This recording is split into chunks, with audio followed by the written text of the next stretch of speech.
Good morning everyone. Today we'll have another Genshin Impact Daily News Digest. Before we start anything, let's have a look how is it possible for someone to achieve 1 million damage with Mona. This was posted on Reddit. Let's look at the whole thing. So this is about a 20-second clip. It's using Klee, Mona, Sokos, and Bennett. The Klee is a new character. Before, I think the combo was with Ember, just for the 2-pile. So 2-pile, Klee, or Ember doesn't really matter. So what's happening is, let me just pause over here.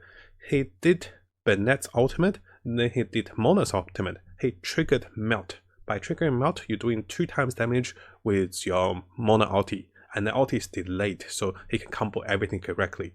Having Sokos means he reduces enemies' hydro defense by a lot, and also Klee gives the the 25% additional attack. Also, this is floor level 7 of the Spiral Abuse, which gives you 120% additional critical damage, I believe.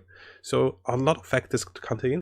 Now, if you guys want a detailed analysis of how is that Mona able to do 1 million damage, before I made a very detailed guide on how the Mona was doing about 500,000 damage on this video.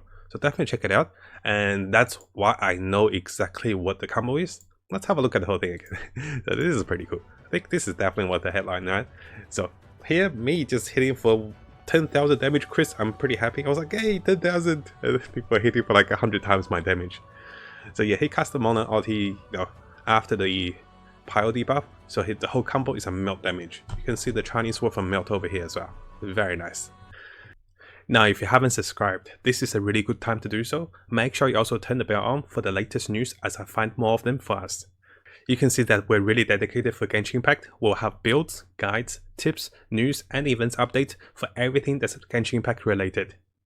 So thankful for Sunup for showing us this particular post. I did come across this across YouTube, across Facebook and Twitter. So I came to the original source just to show us. So very nice. After that, we have another one. So I came across most of the information across Twitter and Facebook, but what I did was I want to show you guys the original poster. So we came back to the original post. So this one's about auto working and sprint and climb. It might sound a little strange. I was like, is that a bug? But then I realized it's probably just locking into the keys. So I don't think this is majority of a bug, but rather just a key lock. Let's have a look what happens. So our player here have one dead character, as you can see. Let's go larger here. He's got one dead character, and what he does is he hold down to the move button, then he press the character button, so the revive screen shows up, and he's auto moving this way. It's pretty nice. I didn't try with my characters yet because I kind of don't need to auto run, but reminds me back in World of Warcraft when this map is so big, I have to travel like 10 or 15 minutes. I just auto run or auto mount. And I always wonder if you can auto run in Genshin Impact. Well, someone made it. So he's auto climbing too. I think the climbing part is good. As long as you have the stamina, you can just auto climb. And well, you do have to have a dead character, which is a little awkward. So just to repeat what he did. He has to have a dead character, then he hold on to the move button forward, and then he press the character, and the revive screen comes up. He can take away his hand from the move forward button, and he will just follow up the process. So it's like a key lock. He locked the forward button, and the downside is sometimes he will run into the cliff. Let me show you over there. So here he's running to the cliff, and he's not stopping because the character doesn't know. He had to manually stop it. So it's probably nice if you're a little sick of cliff climbing, and you can use this auto climb, I guess. But you need to have a dead character though. That's the downside. So credits to our friend InstaSpa for showing us this, how to auto work, sprint and climb by building that yourself. Next up on the news for the day, we actually lost some Mora, guys. Remember there's a quest with Child? I think it's like a level 29 quest, eventually level 29 or eventually level 27 quest with Child. He told us to get some bargains, and he also gave us an item to redeem at the bank. So let me show you over here. So this is what happens when our player here actually went to the bank. He's going to show you his inventory, and what you're going to see is you're going to see a bag of 7,000 Mora, a bag of Mora. So this was Child gives to you, I think, during the quest, but I just went to use my own Mora to do the quest. I bargained with people, and I was pretty bad with bargaining, so they scared me. And after that, I forgot about they actually give us Mora for the quest event. So you come to the bank, you can actually exchange your bag of items for Mora.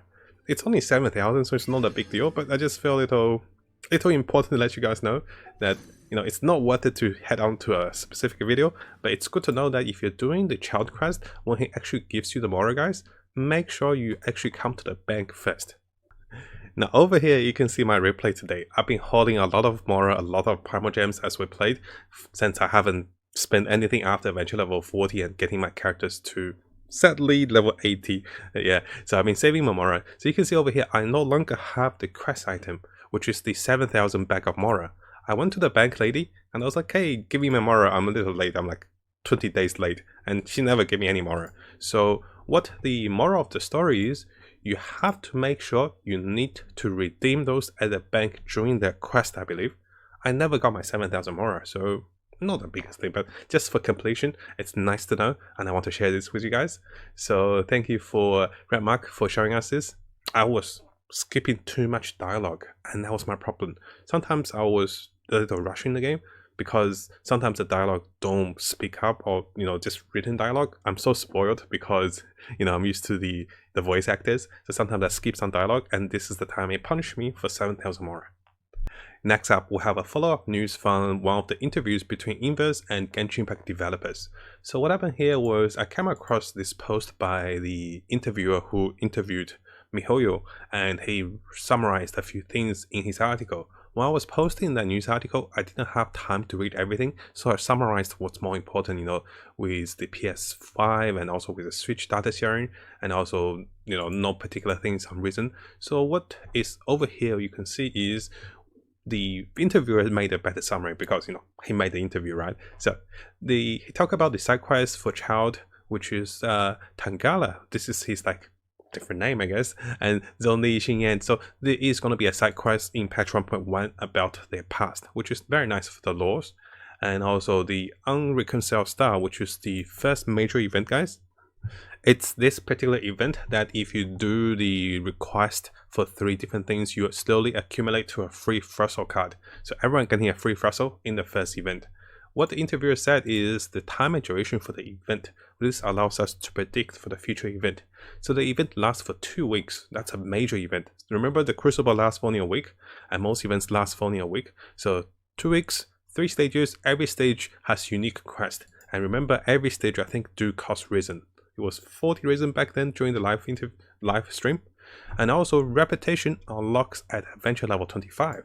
Which is nice. It's good to know when those things happens. I'm collecting everything about adventure level. I'm making a guide for us as well. So we talk about Timmy and his father as a side story. So Switch development, we talk about that. So if you haven't seen this video, do come back to the new information, because we did cover some parts, but not everything. So I want to come back to cover more. Now we talk about the PS5 and backward capacity. So yes, the last thing he talked about is the developer said there will be more changes to Risen, but it's not announced. So I'm not sure if they're going to announce in the patch 1.1 as a, you know, pleasant surprise, or what the plan is, if they're still working on it or if it's undecided. And that sums up everything. If you guys do want to see the Inverse interview for yourself, do come over here, and he added some nice pictures. And what I like about it is, I come across a lot of articles as I read for Genshin Impact. It's not overly warm with ads. So kudos to the article creator over here with not too much ads. Sometimes I read just every picture I see is ads. I was like, I can't even move my mouse. Am I reading the article? Am I reading ads? So that's nice. Thank you for him for sharing on Reddit, and, you know, just to catch up some information over here. To summarize today's news, yes, people are hitting over 1 million damage, and here I'm happy for my 7,000 crit and 10,000 damage crit. I know.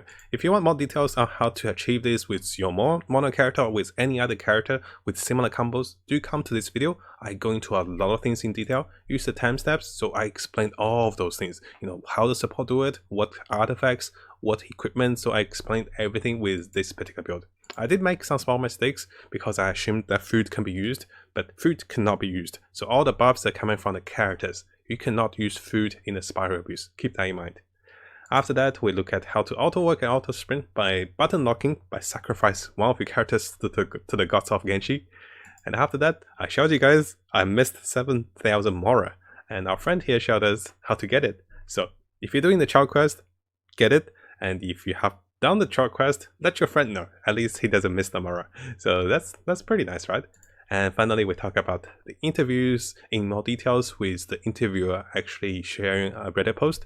And we had a look at the interviews over here for the few things I missed in the previous video. I did cover a few things on that video though, if you want to have a look. Now, if you found this video helpful, make sure you subscribe and also turn the little bell on for the latest news. I'll be looking towards to make more builds, guides, tips, and news and event updates for us as we come further into the game. And as always, I wish you guys the best of luck with Skytrain and have the most fun in exploring this wonderful world.